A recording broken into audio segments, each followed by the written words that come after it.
Yes, you are welcome to this lesson series. Today we'll be looking at feeding materials for ruminant animals. I remain your facilitator, Professor Isaac Samani Butsot. You will get to know about these materials that can easily constitute feeding materials for these ruminants. Do relax and have a nice time as we explore this. Thank you and welcome.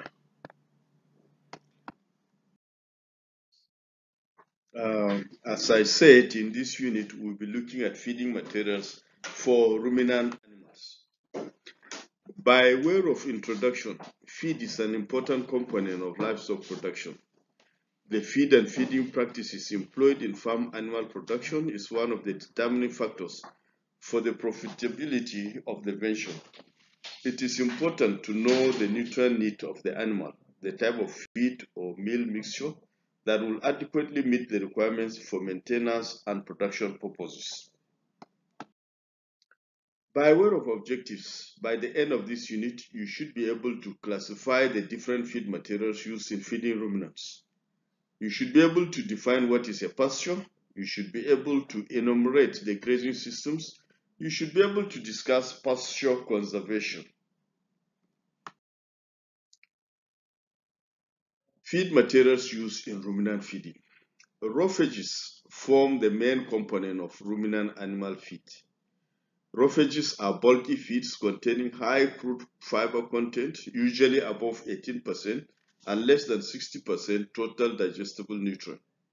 Roughages are made up of grasses and legumes or products made from these two. There are two types of roughages based on their moisture content, namely dry roughages and succulent roughages. Fresh grasses, legumes, and some browse plants and fodder such as silage constitutes the succulent roughages, while hay and other dry standing grass, standing hay, or straw are the dry roughages. Dry roughages. Dry roughages has 10 to 15% moisture.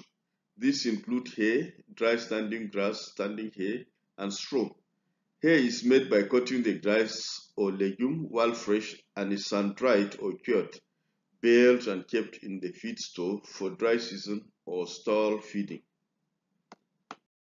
Succulent roughages.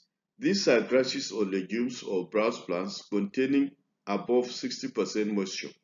They can be cut and fed or grazed. Examples of grasses used as pasture are guinea grass, Panicum maximum, gamba grass, Andropogon species, elephant grass, Perisetum purpureum, giant star grass, Cynodon species, etc. Examples of legumes are Centrosema pubescens, Calopogonium species, Mocuna species, Pureria physioloridis, Locuna etc. While the following are examples of the browse plants: Glyceridia sepium, Leucina leucocephalia, Acacia totilis etc.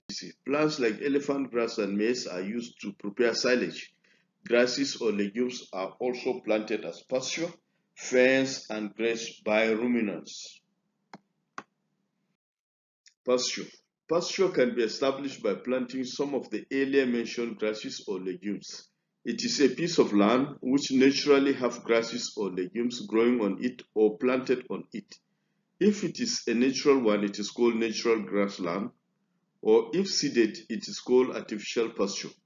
It may be fenced or otherwise. If grass and legume are planted together, they are called mixed pasture, and if only one type of pasture is found, it is called sole pasture. Pastures can be managed by application of fertilizer and weeding. It can also be renovated by burning to allow new, young, green, lush pasture to come up, or the whole pasture plowed into the soil so that new ones are allowed to grow in place of the old. Grazing systems. Ruminants are often grazed on pasture where there is facility for it, especially during the rainy season, when the grasses or legumes grow luxuriously. At this stage, it can form the sole diet for beef cattle with little supplementation in form of concentrate in case of dairy. Where fenced, the pasture could be partitioned or divided into paddocks to facilitate good grazing management.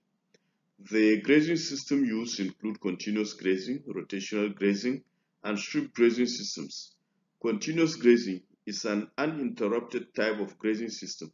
It has the disadvantage of the pasture being depleted due to overgrazing and a major advantage of little or no need for fencing, thereby lowering costs. Rotational grazing from the name implies rotating the animal on fenced pastures. It is an effective grazing management. Carrying capacity is control and persistency of the pasture. It is also good for the control of parasites and other diseases. Strip grazing is restricting the animal to a section of the pasture, usually with electric fence. It has an advantage of increased utilization of the pasture. Pasture conservation. During the rainy season, there is usually an abundance in the supply or availability of fodder, i.e. grasses and legumes. Therefore, conservation methods for fodder have been developed over the years to feed ruminants during the dry season. Fodders may be conserved in form of hay, silage, and haylage. This shall be briefly discussed below. Hay. Hay is a green grass, legume, or any fodder crop of about 80 to 85% dry matter content, harvested, chopped, and allowed to dry or cured on the field to 15 to 20% moisture content. The fodder or grass to be used must be harvested in the morning when the weather condition is good, i.e. no rain and bright sunshine. The leaves must not be allowed to shatter or rain allowed on it to prevent leaching of the nutrients in the leaves. It must be turned regularly on the field to prevent browning. It is later packed after about 2 or 3 days drying on the field, baled using a hay baler, and stored for later use, especially during the dry or winter season. Hay must be stored in a well-ventilated store that will prevent the growth of molds or fungi. Hay infested with fungi or molds are definitely not good as feed for ruminants. Silage. Silage is made from fodder crops of about 30 to 35% dry matter through controlled fermentation to retain its high moisture. Silage making or ensilage involves the cutting and chopping of forage plants into small pieces and kept in specialized trenches or container called silo, either a pit or a trench. The pieces are packed airtight in the silo. If it is not airtight, it will grow molds and fungi. Sometimes heavy earth moving machine like a tractor is run over the mass of the chopped fodder. If in a trench, silo to ensure airtightness. After this, it is covered with polythene sheets with heavy materials like stones or used tires are put on it and left to ferment for a period of 21 to 28 days. A good silage must not grow mold or fungi and must have pH 4 to 5. The color must be greenish yellow and have a vinegar odor as a result of organic acids such as formic acid, acetic acid, propionic acid, and butyric acid.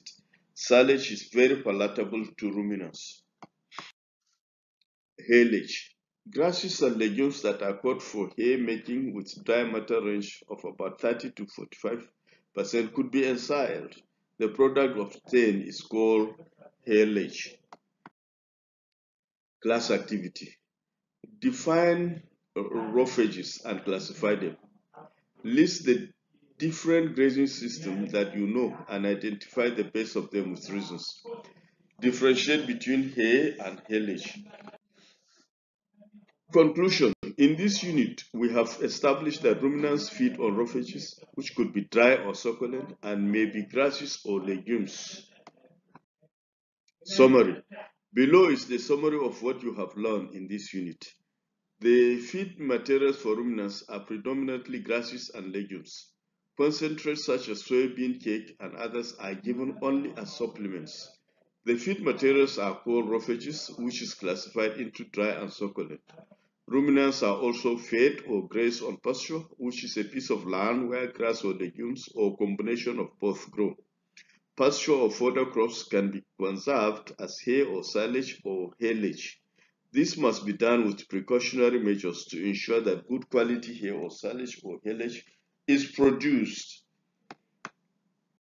By way of further reading and references, you can refer to Cheswood 1992, you can refer to Oyenuga 1968, or refer to Ranjan 1980. Thank you.